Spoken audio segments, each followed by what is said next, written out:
Welcome to Chronic Gamer. Today we're going to be reviewing Bird Box.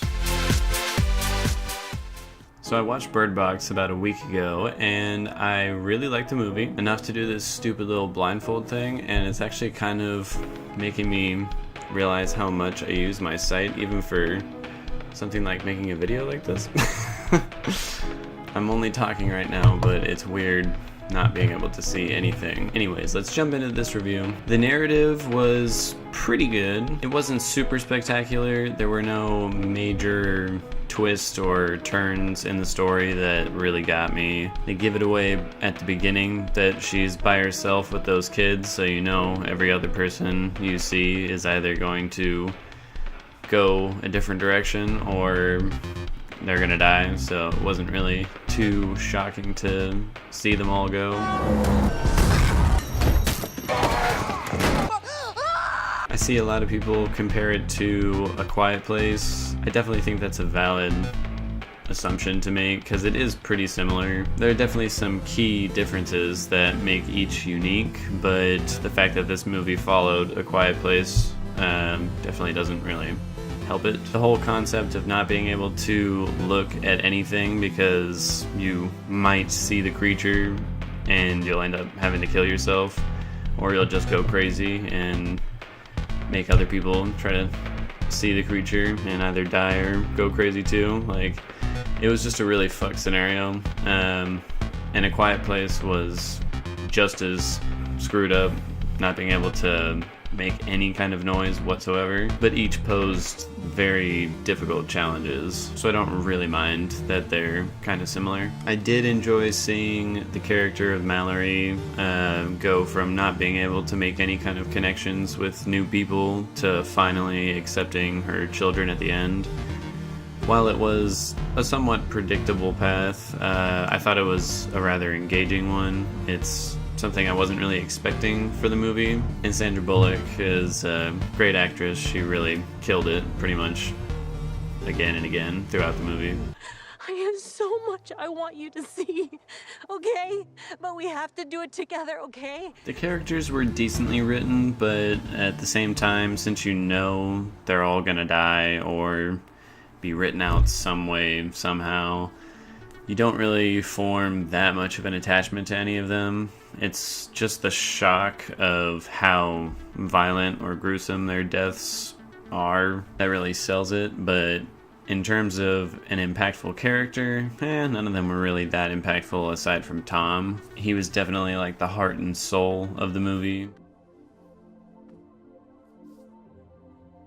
The pacing of the movie was really well done, actually. I normally hate flashback storytelling, but in this case, while it did kind of spoil that, you know, a lot of characters were going to be going, it did make that whole long river sequence more enjoyable.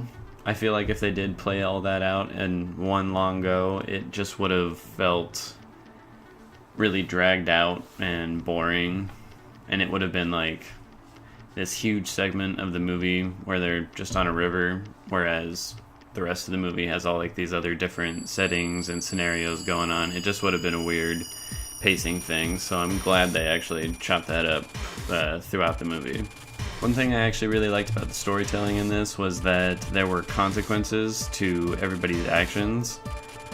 When Mallory decides to not have anyone look when they go down the rapids, they don't just miraculously like get through the rapids. They capsize the boat and they get separated for a little bit. I enjoy when a character makes a decision that's really not the smartest and pays the consequence for it, no matter, you know, how much you may want it to work out. It doesn't just work out, okay? Stories are all about consequences and how a character's actions affects them and other people down the line. So I really appreciated that they focused on that a lot in the movie. The cinematography in the movie was pretty good. It was typically meant to be kind of disorienting or intentionally impartial. I don't really know how to say that the other way. But I mean, all of that was to put you in the shoes of the characters because they can't look or see anything they're doing. They have to just kind of feel blindly through every situation. And because of that,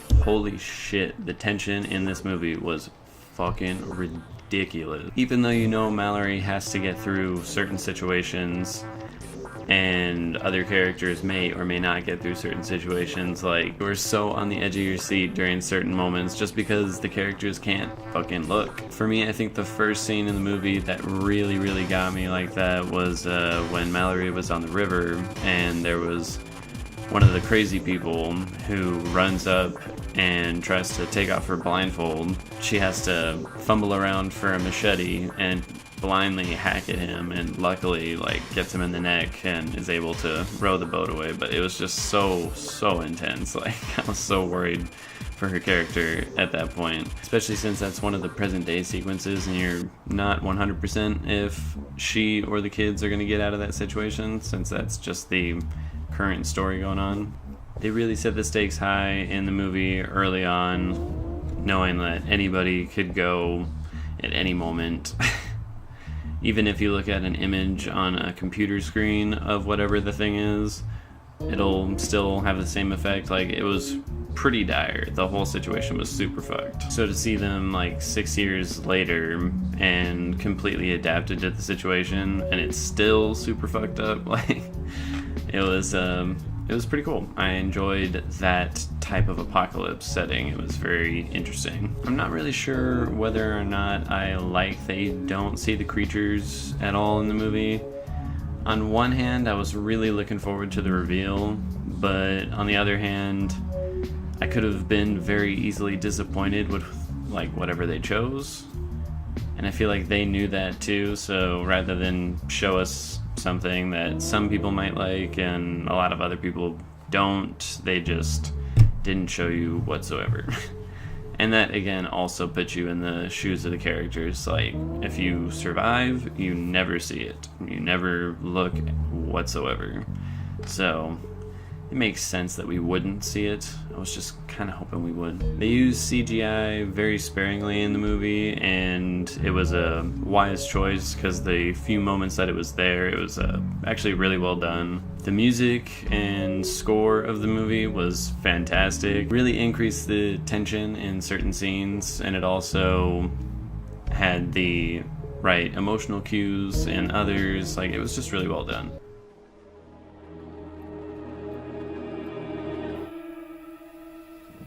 Overall, I give the movie, I give it an 8.8 out of 10. It was very good, but there were a few issues I had with it, mostly with certain predictability issues with the storyline, but it had so many other great aspects to it, Sandra Bullock, in my opinion, being the best one. So yeah, 8.8. I think it was really good.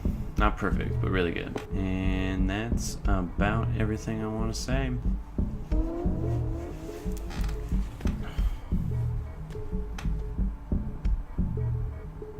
Right here would be the moment my eyes started freaking out and I killed myself. But I don't know how to do the special effects for that, so